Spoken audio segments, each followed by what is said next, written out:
tá? Mas macroscopicamente eu não vejo mais nenhuma alteração, tá bom? Aí nós falamos, a velocidade da reação direta, ela se iguala à velocidade da reação inversa, tá? Se não houver mudanças no sistema em equilíbrio, ele vai permanecer, tá? As concentrações dos reagentes produtos permanecem constantes. Então, outra dica, tá? Então, se a concentração dos reagentes e dos produtos não se altera mais, eu já sei que aquela reação ela está em equilíbrio, tá?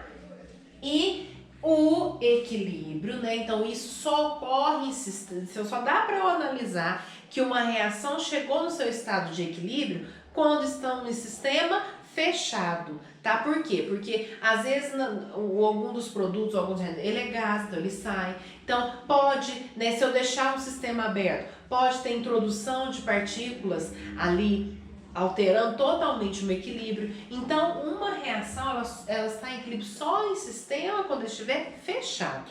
Aí dá para eu analisar, né, as quantidades de produtos, as quantidades de reagentes, se não se alteraram mais, tá? Então, no equilíbrio, eu tenho, né, produtos e reagentes, tá? Ah, mas ele tem que ter a mesma quantidade? Não, não necessariamente. Quando eu sei que uma reação ela é reversível, eu tenho tanto reagentes como produtos, tá? Então eu tenho ali no meu sistema a presença dos dois, tá bom? Aí vamos lá, né? Então nós vimos aqui a análise gráfica, eu falei para vocês, as velocidades da reação direta, ela se, né, iguala à velocidade da reação inversa. E depois, né, agora em relação à concentração. Então, como eu vou saber que uma reação está no seu estado de menor energia, de maior estabilidade, que nós dizemos isso é equilíbrio? Então, nós temos lá, ó, nesse primeiro gráfico, eu sei que a curva vermelha equivale aos reagentes, né? Por quê? Porque ela está no sua concentração máxima, ela foi consumida, depois ela ficou constante. A curva azul pertence aos produtos, porque ela está na sua concentração mínima, à medida que foi passando o tempo, ela foi aumentando e ficou na sua concentração constante. Então, na hora que eu tenho a reta ali na curva, é ali que ocorre o meu equilíbrio. Então, aqui ó, tá até pontilhado para vocês, mostrando da onde começou o início do equilíbrio. Então, as concentrações em equilíbrio estão, né, constantes a partir daqui. Então, é a partir dali que a reação ela se equilibrou. Ela não ocorre mudanças, né, mais visível a olho nu, tá? Então aí eu digo que aquela reação está em equilíbrio.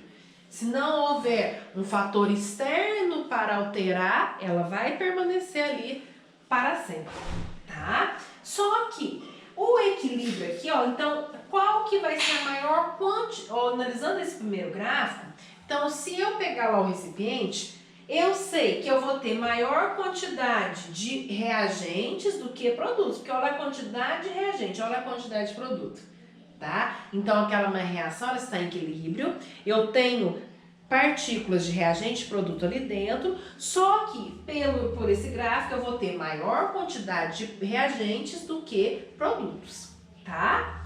Nessa segunda equação aqui, né? Eu tenho do mesmo jeito, a vermelha lá eu tinha uma concentração, ela foi diminuindo, sendo consumida.